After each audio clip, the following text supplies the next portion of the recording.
চূড়ান্ত সফলতা কি তা অর্জনের জন্য আমাদের করণীয় কি, কোন বিপদ আমাদের জন্য পরীক্ষা আর কোন বিপদ আমাদের জন্য আযাব, এটি বোঝার কোনো উপায় আছে কিনা। তওবা করার আগের পাপ কি কিয়ামতের দিন মিজানের পাল্লা ওজন করা হবে। নিজের মৃত্যু যেন তাড়াতাড়ি হয় সেজন্য কি দোয়া করা যাবে। নামাজ পড়া ছাড়া কি জান্নাতে যাওয়া যাবে। মৃত ব্যক্তিকে যখন গোসল ও দাফন করা হয় মৃত ব্যক্তি কি তখন তা উপলব্ধি করতে পারে। চলুন তাহলে আমরা ইতিমধ্যে যে সমস্ত প্রশ্ন অনেকে করে ফেলেছেন সেগুলোর উত্তরে আমরা চলে যাচ্ছি। এমডি মোস্তাফিজুর রহমান আপনি লিখেছেন, কোন বিপদ আমাদের জন্য পরীক্ষা কোন বিপদ আমাদের জন্য পরীক্ষা আর কোন বিপদ আমাদের জন্য আযাব, এটি বোঝার কোনো উপায় আছে কিনা। নিশ্চিত বোঝার কোনো উপায় নেই, নিশ্চিতভাবে বলার কোনো উপায় নেই যে এটি আমাদের জন্য পরীক্ষা আর অমুকটি আমাদের জন্য আযাব, এরকম নিশ্চিত করে বলবার কোনো সুযোগ নেই। তবে একজন ইমানদার নিজের ব্যাপারে যখনই কোনো ব্যত্যয় বিপর্যয় দেখা দিবে তখন তিনি ভাববেন যে হয়তোবা এই বিপর্যয় আমার কোনো কৃতকর্মের ফসল হিসাবে হয়েছে, অর্থাৎ তিনি নিজেকে দোষারোপ করবেন এবং নিজের সংশোধন করার চেষ্টা করবেন, কারণ দিন শেষে তারই লাভ। যদি আমি নিজেকে দোষারোপ করি তাহলে আমার সংশোধনের পথ উন্মোচন হলো।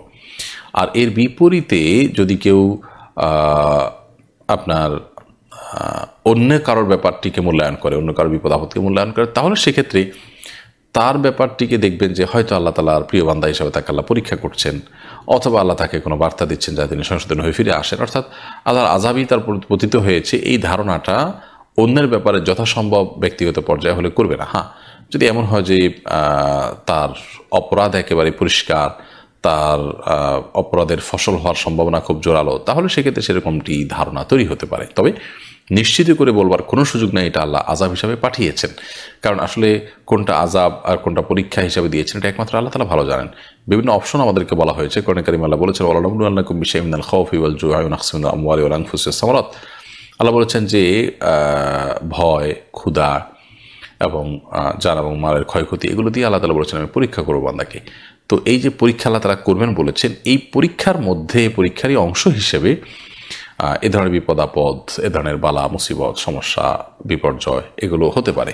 সো পরীক্ষা হতে পারে। আবার একইভাবে আল্লাহ তাআলা আরও বলেছেন, যহারাল ফাসাদু ফিল বাররি ওয়াল বাহরি বিমা কাসাবাত আইদিন নাস। স্থলে জলে যত বিপর্যয় দেখা দেয় এগুলো মানুষের হাতের কামাইয়ের কারণে হয়ে থাকে। এখানে আমরা দেখতে পেলাম যে বিপদ আপদ এটা হাতের কর্মফল বা আমার কর্মের কারণে আল্লাহ তাআলার পক্ষ থেকে শাস্তি হিসেবে এসছে, সেটি বোঝানো হয়েছে। তাইলে বিভিন্ন অপশন যেহেতু আছে, আমরা নিজের ব্যাপারে সবসময় এমনটি ভাববো যে ভাবনা আমাকে সমৃদ্ধ করবে, উপকৃত করবে, কিন্তু কোনোটাকে নিশ্চিত করে বলতে পারবো না। রবিন আক্তার লিখেছেন, তওবা করার আগের পাপ কি কিয়ামতের দিন মিজানের পাল্লা ওজন করা হবে। কেউ যদি তওবা করে ফেলেন এবং তওবা যদি তওবায়ে নাসুহা হয়, খাঁটি অন্তরের তওবা হয়, যে তওবা তার হক আদায় করে করা হয়েছে, শর্ত পূরণ করে করা হয়েছে, এরকম তওবা যদি কেউ করতে পারেন তাহলে সেক্ষেত্রে সেই তওবার কারণে পূর্বের সমস্ত গুনাহগুলো মাফ হয়ে যায়। আত্তাইবু মিনাজ যামবি কামা লা যামবা লাহু হাদিসে আসছে, যে ব্যক্তি তওবা করে গুনাহ মাফ চায় আল্লাহ তাআলার কাছে এবং তওবার হক আদায় করে, তার তওবা আল্লাহ রাব্বুল আলামিন যদি কবুল করে ফেলেন তাহলে তার আগের কোনো গুনাহ থাকে না, এমনটি অবস্থা হয়ে যায়। তো এরকম যদি হয় তাহলে সেক্ষেত্রে আগেরগুলো তার আমলনামাতে উঠবে না। এখন প্রশ্ন হলো যে আপনি কতটা তওবা সেভাবে করতে পেরেছেন। যদি তওবার হক আদায় করে করতে পেরে থাকেন এবং আল্লাহর সাথে কবুল করে থাকেন, তাহলে আল্লাহর রহমতে আশাই করা যায় যে আপনার আগের শেষ সমস্ত গুনাহগুলো আপনার আমলনামায় থাকবে না। মেহেদী হাসান মিরাজ আপনি লিখেছেন, নিজের মৃত্যু যেন তাড়াতাড়ি হয় সেজন্য কি দোয়া করা যাবে না। অবশ্যই দোয়া করা যাবে না ভাই, কারণ হলো নবী সাল্লাল্লাহু আলাইহি ওয়াসাল্লাম পরিষ্কারভাবে নিষেধ করেছেন তোমরা আল্লাহর কাছে মৃত্যু কামনা করবে না। আমরা মৃত্যু কামনা যদি কেউ করি তাহলে কেন করব? নিশ্চয়ই ডিপ্রেশনে পড়ে করব, নিশ্চয়ই কোনো বিপদে পড়ে আমি চাইবো যে এটা থেকে মুক্তি লাভের জন্য মৃত্যুবরণ করে আমি মুক্ত হতে চাইব। তো আমার বিপদ থেকে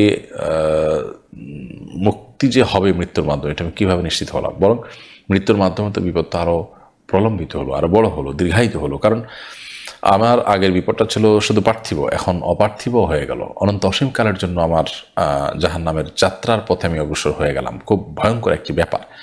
তো এই জন্য একজন ঈমানদার কখনো নিজের মৃত্যু কামনা করতে পারেন না। নবী সাল্লাল্লাহু আলাইহি ওয়াসাল্লামের এক্ষেত্রে এই জাতীয় বিষয়ে দোয়া ছিল যে আল্লাহুম্মা আহয়িনি মা কানাতিল হায়াতু জিয়াদাতান লি ফি খাইর। আল্লাহ আমাকে ততদিন আপনি বাঁচিয়ে রাখুন যতদিন আমার বেঁচে থাকার মধ্যে আমার কল্যাণ রয়েছে, আমি যতদিন বেঁচে থাকলে আমার কল্যাণ আরও বৃদ্ধি পাবে। ও আমিতনি মা কানাতিল ওয়াফাতু জিয়াদাতান লি ফি খাইর, ও আমিতনি মা কানাতিল ওয়াফাতু রাহাতাল লি মিন কুল্লি শার। আল্লাহ তখন আমাকে মৃত্যু দেন যখন আমার মৃত্যুটা হবে সকল অকল্যাণ থেকে মুক্তি লাভের মাধ্যম, অর্থাৎ এর মাধ্যমে আমি দুনিয়াতে কষ্ট গ্লানি এগুলোর থেকে রেহাই পাবো এবং আখিরাতে আমার পথ সুগম হবে, সেরকম সময় মৃত্যু চাই। সেই জন্য মৃত্যু এবং হায়াত মানুষ এভাবে আল্লাহর কাছে কামনা করবে, কিন্তু ইমিডিয়েট আমার মৃত্যু চাই, এখন আমার মৃত্যু হলে আমার কল্যাণ হবে এমনটি তো আমি নিশ্চিত নই, যার কারণে এইভাবে দোয়া করা নিষেধ। এমনি মনারুল ইসলাম আপনি লিখেছেন, নামাজ পড়া ছাড়া কি জান্নাতে যাওয়া যাবে? নামাজ পড়া ছাড়া জান্নাতে যাওয়া যাবে কিনা? একজন মানুষ ঈমান এনেছেন, ঈমান আনার পর নামাজের ওয়াক্ত হওয়ার আগে আগেই তিনি মৃত্যুবরণ করলেন বা নামাজ পড়ার সুযোগ পাওয়ার আগে মৃত্যুবরণ করেন, তিনি জান্নাতে যেতেও পারেন। কিন্তু কেউ নামাজের সুযোগ পেয়েছেন, তিনি মুসলমান, অবলীলা একটার পর একটা ওয়াক্ত নামাজ নষ্ট করছেন, এরপর তিনি জান্নাতে যাওয়ার প্রত্যাশা জোরালোভাবে করতে পারেন না। ইমাম আবু হানিফা রাহিমাহুল্লাহ সহ অনেক ইমামদের মতেই যদি কেউ ঈমান আনার পর নামাজ ত্যাগ করেন বা নামাজ অবহেলা করেন, কিন্তু তার ভিতরে নামাজ না পড়ার কারণে অপরাধ বোধ থেকে থাকে, তাহলে অবশ্যই তিনি অপরাধ বোধ যে আছে এই কারণে মুসলিম, এবং সেই হিসাবে আল্লাহ তাআলা চাইলে তার অপরাধ মাফ করে তাকে জান্নাত দিতে পারেন, সে সম্ভাবনা থাকে। বাট কোরআন এবং হাদিসকে আমরা যদি অ্যানালাইসিস করি তাহলে দেখি যে ইচ্ছাকৃতভাবে ঠান্ডা মাথায় নামাজ ত্যাগকারী ব্যক্তি, তার জন্য জান্নাতের পথ অত্যন্ত কঠোর। এবং আল্লাহ তাআলা কোরআনে কারিমে বলেছেন যে জাহান্নামীদেরকে জান্নাতীরা কিয়ামতে যখন তারা জাহান্নামের আযাবে ভোগ থাকবে, তখন তাদেরকে জিজ্ঞাসা করবেন যে মা সালাকাকুম ফি সাকার, তোমাদেরকে জাহান্নামে কিসে নিক্ষেপ করেছে? তখন তারা বলবে ক্বালু লাম নাকু মিনাল মুসাল্লিন, আমরা নামাজই ছিলাম না, এই কারণে আমাদেরকে জাহান্নামে আসতে হয়েছে। এখান থেকে বোঝা যায় যে জান্নাতে যাওয়ার আশা করা সুদূর পরাহত যদি কেউ ইচ্ছাকৃত ঠান্ডা মাথায় নামাজ ত্যাগ করে।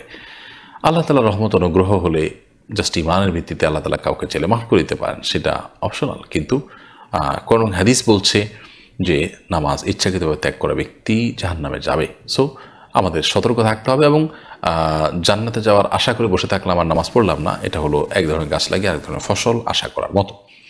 এমনি মুস্তাফিজুর রহমান আপনি লিখেছেন, মৃত ব্যক্তিকে যখন গোসল ও দাফন করা হয়, মৃত ব্যক্তি কি তখন তা উপলব্ধি করতে পারে? দেখুন, মানুষ মারা যাওয়ার পর এক ধরনের অনুভূতি তার মধ্যে থাকে, বিশেষ করে মৃত ব্যক্তির লাশ বহন করার ক্ষেত্রে খুব কোমলতার সাথে উঠানো নামানোর কথা হাদিসের নির্দেশনা রয়েছে। এখান থেকে বোঝা যায় যে এক ধরনের অনুভব তাদের থাকে। বিশেষ করে একটা হাদিস আছে, কাসরু আজবুল মাইয়েতি কা কাসরিহি হাইয়া, কোনো মৃত মানুষের হাড্ডি এটাকে ভাঙা জীবিত মানুষের হাড্ডি ভাঙার মতো। এটা অবশ্য অনেকে বলেছেন অপরাধের মাত্রার দিক থেকে বোঝানো হয়েছে, জাস্ট অনুভবের দিক থেকে নয়। আবার অনেকে বলেছেন অনুভূতির দিক থেকে করা হয়েছে। তো বিষয়টা একেবারে কন্ডেন্সার আলো করে সুস্পষ্ট করে এরকম বলা হয়েছে, ব্যাপারটা এরকম না যে সে উপলব্ধি করতে পারে, কতটুকু পারে কি পারে না পারে এরকম। তবে বিভিন্ন হাদিস থেকে বোঝা যায় যে কিছুটা উপলব্ধি থাকে, তবে সব কিছু তারা দেখতে পারে, বুঝতে পারে, ব্যাপারটা সেরকম না। এমনি তৌফিকুর রহমান আপনি লিখেছেন, চূড়ান্ত সফলতা কি, তা অর্জনের জন্য আমাদের করণীয় কি? চূড়ান্ত সফলতা হলো জাহান্নাম থেকে মুক্তি লাভ করে জান্নাতি হতে পারে। আল্লাহ সুবহানাহু ওয়া তাআলা বলেছেন, ফামান যুহজিহা আনিন নারি ওয়া উদখিলাল জান্নাতা ফাকাদ ফাজ, যে ব্যক্তিকে জাহান্নাম থেকে মুক্ত ঘোষণা করা হলো এবং জান্নাতে তিনি যেতে পারলেন, এই ব্যক্তি হলেন সত্যিকারের সফল এবং সত্যিকারের সার্থক মানুষ। তো সেই সত্যিকারের সফল এবং সার্থক মানুষ হওয়ার জন্য আমাদের জাহান্নাম থেকে মুক্তির যে আমলগুলো আছে, উপায়গুলো আছে, সেই উপায়গুলো আমাদেরকে অবলম্বন করতে হবে, এবং জান্নাতে যাওয়ার জন্য যে সমস্ত পথগুলো আছে সেই পথগুলো আমাদেরকে অবলম্বন করতে হবে। তো এই কাজগুলো যদি আমরা করতে পারি, ইনশাআল্লাহ বিইذনিল্লাহ আমরা জান্নাতে যাওয়ার উপযুক্ত হবে এবং আল্লাহ তাআলা হয়তো আমাদেরকে জান্নাতে দিবেন, সেই আশা জোরালোভাবে আমরা আল্লাহ তাআলার কাছে রাখবো। তো খোলাসা কথা হলো যে চূড়ান্ত সফলতা হলো আপনি জাহান্নাম থেকে মুক্ত হয়ে জান্নাতি হতে পারা। এর জন্য আল্লাহ তাআলার কাছে আমাদের দোয়া এবং অব্যাহত আমল এবং প্রচেষ্টা থাকবে। কোরআন হাদিস জান্নাতে যাওয়ার পথ, জাহান্নাম থেকে মুক্ত থাকার পথগুলো পরিষ্কার করে বাতলে দিয়েছে, শুধুমাত্র অবলম্বন করতে হবে।